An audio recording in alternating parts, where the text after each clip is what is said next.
Welcome to some new r/malicious compliance stories, where people comply to the letter, but not the spirit of a request. I hope you had a great day. The first story is called You Are the Boss. I got a job working as a mechanic out west. I lived in New York at the time and moved 2,000 miles to work for this farm. It was family run, just a dad and his kid, who was in the process of taking over the farm from his dad.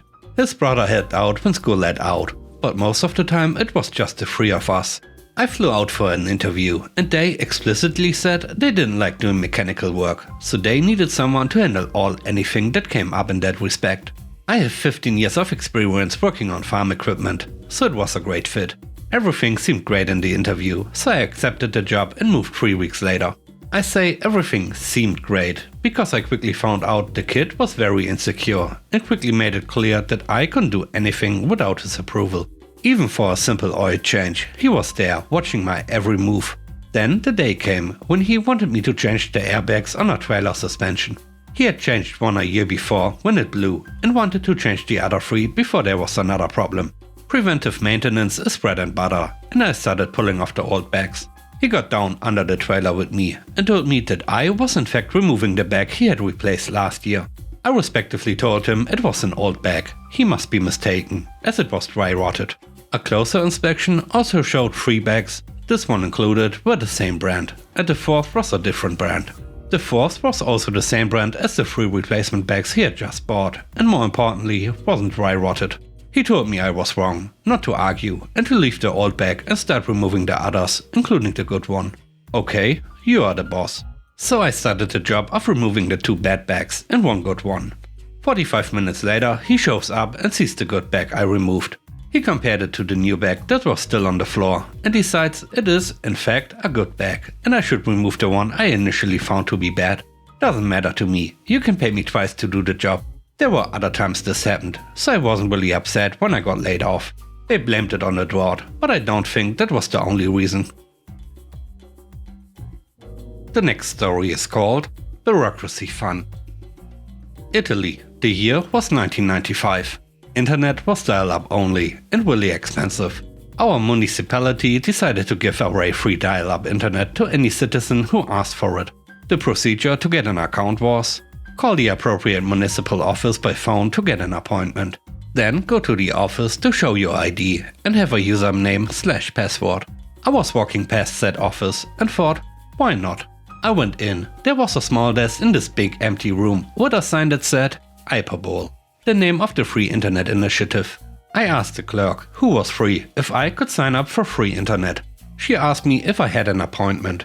I told her I did not. I was just walking by and decided to go in. And since there was no one waiting, I asked if I could do without an appointment. She told me that I had to make an appointment. So I asked her, okay, can you give me an appointment? She told me, you must call the phone number to get one. So I walked back 3 meters, picked up my cell phone and called the number. She answered the phone herself and gave me an appointment for 10 minutes from now. I don't know if she actually noticed that I was calling her from the same room. I went back to her desk and said, I know I'm a little early. Sorry, can I have my internet access credentials? And this is how I got my free internet access.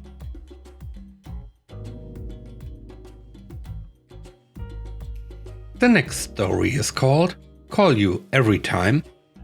Many years ago, before email took over the corporate environment, I worked at a large law firm and sent and received faxes for 8 hours a day. I had 5 fax machines and 2 co-workers. We logged every fax. There was an incoming log and an outgoing log. And there was the ever-important confirmation sheet. Opposing counsel was the kind of lawyer that gives lawyers a bad name. The stereotypical jackass who played stupid lawyer games, dropping documents at 5 PM on the Friday before a 3-day weekend. That kind of petty things that adds unnecessary misery to the profession. My guy comes to the mailroom and says opposing counsel claims he didn't receive a fax we said we sent. I call BS as I send it myself. The confirmation sheet exists. Opposing counsel probably lost it, or his secretary didn't give it to him. Whatever. My guy knows I sent the fax. Opposing counsel wants to be called every time we send him a fax. He's accused me of not doing my job and lying, and now he's creating extra work for me. Okay, let's play. What he wanted and expected was for me to call his secretary and let her know a fax was on the way. Nope, screw that. I called his secretary and told her I was calling for my guy. She assumed he needed to talk to her boss, so she connected me. Opposing counsel answers, accepting some kind of substantive discussion. Instead, he gets the mailroom guy. I said, "I've been told to let you know every time I send you a fax. I'm sending you a fax." We hang up. An hour later, I call him again. New fax. Half an hour after that, I call again. New fax. Another hour, another call, another fax. My guy comes to the mailroom with a big smile on his face. He's giddy, almost giggling. He says opposing counsel asked that the calls stop. He no longer needs to know when faxes are coming. He's tired of being interrupted. Sometimes you get exactly what you ask for. The next story is called "You Probably Don't Know How to Use It." This happened probably 12 years ago, when I worked for a financial institution in the automotive financing division. Received a request one day from an insurance company requesting a loan payoff quote faxed to them due to a total loss. Faxed them the information they requested and moved on with my day. The following day I received a request from the insurance claims adjuster saying he didn't receive the payoff quote. I advised that it had been faxed and asked to confirm the fax number, in case the fax number had been written down incorrectly. Confirmed with the insurance adjuster that the fax number on the confirmation printout matched the fax number that was provided, and asked whether there might have been an issue on their end.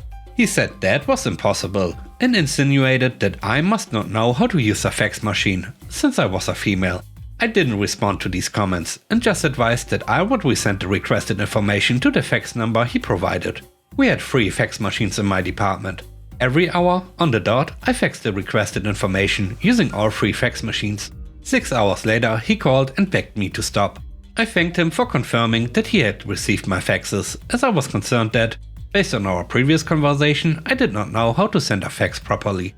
I can't remember him apologizing, but all of my coworkers, including my supervisor, found my handling of the situation hilarious. The next story is called "Sorry, Can't Help." I have been with this company since February 2019. In that time I have lost 2 supervisors, both basically saying the CEO can go screw off. The CEO is one of those people that only likes your opinion if it's the same as theirs. I get paid for a specific rant. I have been seeing XYZ clients since I started working there. However, the other week, apparently they were audited and told I could only see X clients and nothing else. I reminded them that they have to inform clients as to what is going on, as I have been working with YZ clients for over 2 years. But I found out from the receptionist that they did not tell my clients or other staff anything, as to why I could only see X clients and not the others. Further, most of those clients despised the other worker they were assigned to. How do I know this? Well, she covered my clients while out on medical leave, and when I came back I was told horror stories by them. I told work, fine, I only see X clients. Mind you, my schedule dropped from seeing 32 clients a week down to 4. Kinda nice, but really boring having nothing to do. The following day, after a conversation, I get a call from a coworker that this client really needed to see me. I told them no. That is when all hell broke loose. But the client said they don't want to work with her, and if the client doesn't see you, they are going to leave. Not my problem, because via CEO email I can only see X. But, sorry, I can't help you. Talk to the CEO. At this point I can hear shouting and cursing, as this was not the only client that left the company. I was sitting in my office watching YouTube and enjoying seeing the anguish in their faces when I came out of there to go home. The last story is called "Must Attend."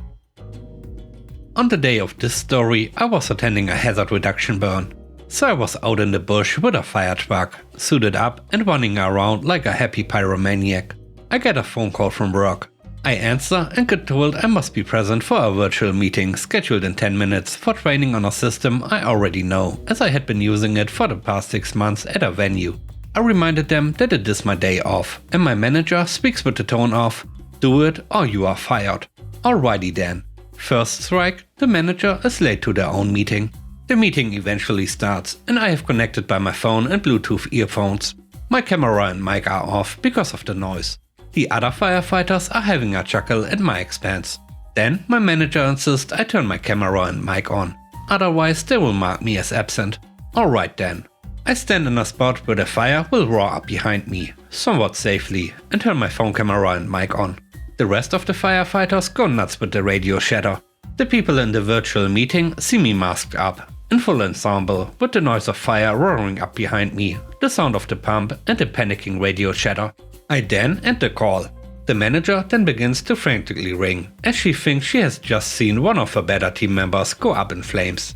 They never schedule training on my days off after that, and I jumped ship to a competitor 2 months later. And with that, we end today's video. Let me know what you think about the stories. On a scale of 1 to 10, how would you rate the stories and today's video? I hope you enjoyed the video. If you did, please don't forget to subscribe and hit the like button. And I hope you have a great day. Stay safe. Bye bye.